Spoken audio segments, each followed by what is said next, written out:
أعوذ بالله من الشيطان الرجيم. بسم الله الرحمن الرحيم.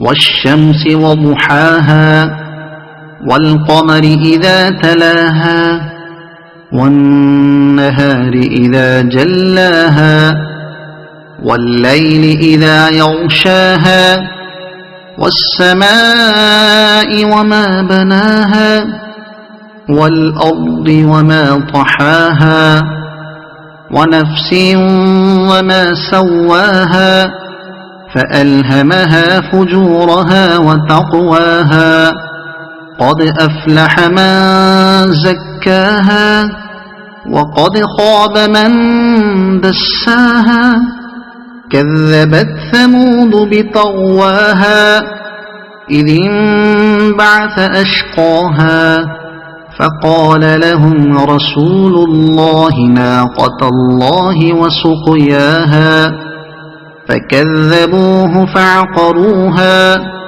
فدمدم عليهم ربهم بذنبهم فسواها ولا يخاف عقباها. صدق الله العظيم.